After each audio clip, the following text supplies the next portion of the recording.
Alright, this is Mike from GetYourRockOut. I'm here with Tony, the Duke of Nothing, new lead singer of Turbonegro. How are you doing, sir? Alright, not too bad. Okay, how's the tour going? Well, we've been on tour since April, but we just play weekends. So we do like 1 to 4 shows every weekend and then come back, go out again. So it's kind of never ending, but at the same time, it's nice because you get to go home, so you don't get any road psychosis or the other things associated. I think it's the sort of best way to do it, really. Alright. Right, Sexual Harassment, brand new album. Tell us all there is to know about it. You are the first person, he'll appreciate this, you're the first person who said it correctly. It's not sexual harassment. I have to stand here with these bunch of foreigners, and they can't speak the Queen's English, and it drives me crazy. So thank you for being the first person to say it correctly. It's indeed sexual harassment. We aim to. Anyway, go on. Yeah, tell us all about it, everything there is to know. We started writing this time last year. In fact, it was written in November and December of last year. And then we went, in January we went over to New York to Electric Lady to record it with a guy called Matt Sweeney, who was introduced to us by a mutual friend, Andrew WK, who works a lot with him. And he's a pretty amazing guy, actually. He's kind of he's Rick Rubin's sort of right-hand man, and so, you know, he's produced. That means he does all the work then? I didn't want to say that, but yeah. And you know, he's worked with everyone from, I don't know, like ZZ Top through to like Adele, through to Current 93. You know, he did a couple of records with Bonnie Prince Billy that I'm like a big fan of, and he was in a band called Chavez, like an old sort of, I don't know, grunge? Were they grunge? How would you describe Chavez, Dan? Who? Sorry? Chavez? You remember Chavez? Yeah, they were kind of Sort of post-hardcore grunge. Yeah. In the They were great, man. gang as Seaweed. Yes, they were, and Scene as well. Yeah. Yeah. This is Dan Carter, who's out with us, keeping us company, playing records before we go on. Just do colouring, basically. Colouring in some paper. Anyway, so we recorded it in 2 weeks. A real quick, short, sharp shock, because that's the kind of record that we really wanted to do this time around. Previous Turbo albums have been like, to coin a Partridge-ism, long drawn out affairs. So this was really like get in, do it, bang it out. And I think that's kind of how the record sort of comes across, you know, I think. You can hear him sound checking said record as we speak. So, and then it came out in the summer, so we could go and play all the festivals and go and do that. And it's been very well received, and we're really happy. And here we are playing it to the fine people of Manchester and the surrounding area. I'm sure it's not just Manchester people here. Of course. Sure, there's a few, you know, Scousers as well. I was going to ask, what can Manchester expect from the show tonight? A bit of cheek. We were talking about doing Wonderwall, but I don't think it's going to happen.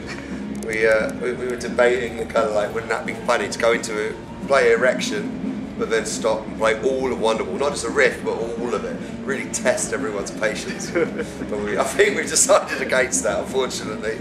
But I think that would have been quite funny. I did see Deep Purple at the arena, and Don Airey's keyboard solo ended with the Coronation Street theme, so it couldn't have been any more naff than that, if you did do it. I think that's genius, though. Nice. Now, one thing I did want to ask, is there going to be another Welt's Turbo Jugendtage? That's nothing really to do with us. I mean, they yes, I would imagine is the answer. I mean, they have them whether the band is around or not around or whatever. I mean, they're on their 8th, 7th, 8th, I can't remember. But whichever one it was, really we played that as a last minute addition. I mean, it was happening anyway. So we were in the very strange position of, we played the venue on the, this is 2011, sorry, so this is like the one year ago, which is the first show I played with the band. We did 2 rehearsals and we went and played that. We played on the Friday night, and then in exactly the same venue on the Saturday night at the same time was the covers band, was the Turbo covers band. So that was quite surreal, because you know, there we were, and then we go back the next day to see different people playing the same songs. It was quite, but that's the world of Turbo you get for you. So yeah, so there was one, we played it again this year, which was nice, because it'd been such a manic year. We'd written the record, recorded the record, wrote the theme tune, sang the theme tune, and then I've toured it, and then to go back and kind of, you know, it was just like a nice little like cementing on the year. Like, okay, here we are. That was marking like a milestone. So we might play this, and we might not. I mean, I suppose we could play it for the rest of our lives if we wanted to. Probably will. But they have them, as I say, regardless of whether we're an active band or not. You know, so there's plenty of other bands. They just Turbonegro is Turbonegro. Turbonegro likes to get together and drink beer. You know, Turbonegro is a side issue to Turbonegro at best. You know, they have their own agendas.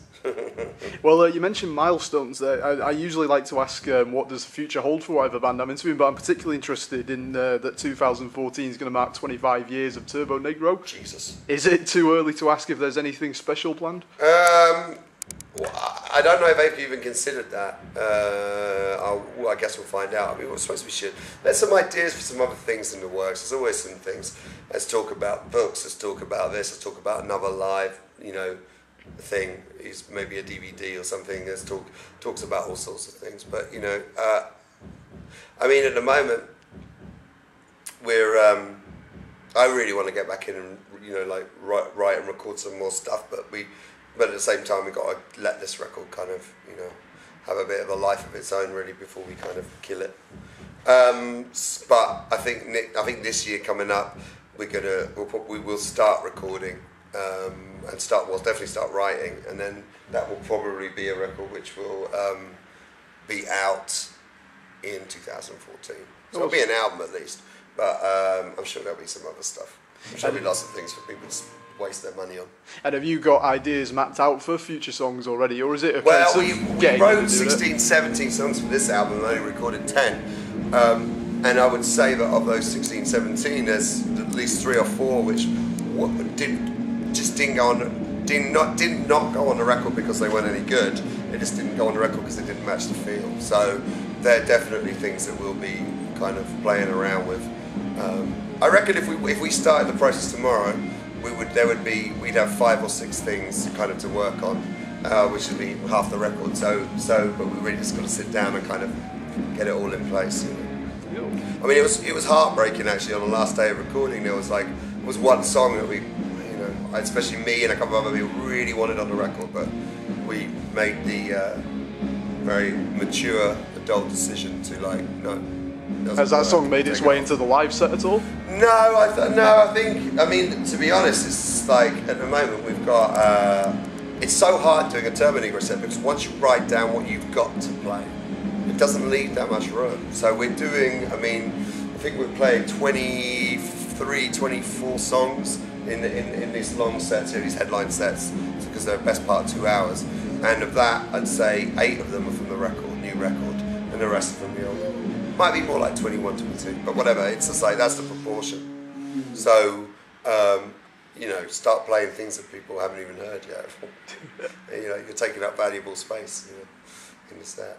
Well, you mentioned songs there that you must play. Yes. I mean, All My Friends Are Dead has become one of those tracks that is just that's one of them. Popular entity. I mean, what's it like being a band that has been described as the biggest underground band that there is, to have that kind of slice of mainstream? I think we might have even coined that one. We certainly coined the 3rd best formula rock band in the world.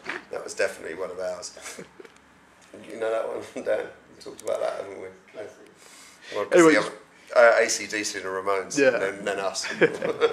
Well, what's it like then, being the biggest underground band that there is, having that slice of mainstream? I quite like that. It's a nice moniker, and it kind of fits because certainly the way it is at the moment, we're not a band you're really going to hear on the radio outside of like a couple of really specialist late night shows that no one listens to, and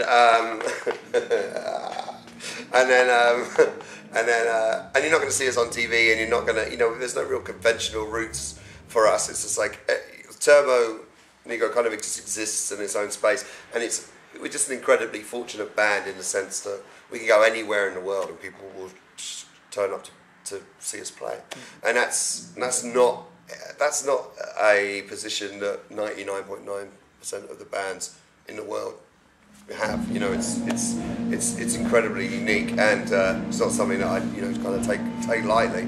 And you know, and with that also comes a responsibility. So the responsibility is we want to play those songs that people want to hear, you know. So you got to play Erection, got to play Pamparius, got to play All My Friends Are Dead, Fuck the World, all those ones that people call for, you know. Got to play them. They're paying the money, they want to see you. Of course. You know.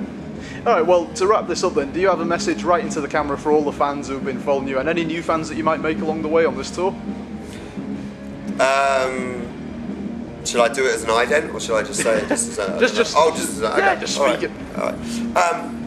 Look, honestly, this has been the most incredible, like, 18 months. And the generosity and the... and just the openness that the fans have kind of given to me, accepting me as like the singer of a band that they love for like up to 20 years has been phenomenal and beyond my expectations. And I just want to say thank you. And I mean, I think they know that because when we're quite an approachable band, you know, and the thing with the relationship with Turbonegro and Turbonegro is really unique in that it's almost peer-to-peer. It's like we're very, you know, people. It's very much a kind of like have a conversation type thing. It's not like the star type adulation you get with like Slayer or Iron Maiden or those kind of bands where they're kind of not approachable. It's like we're very approachable, and for the most part, you know, we have really good relationships with the Turbonegro. And I think that's one of the things is that they really have accepted me, and they really love the new record, and you know, and I'm incredibly grateful for that. So thank you. Thank you, and thank you very much. Have a good show tonight. Thank you.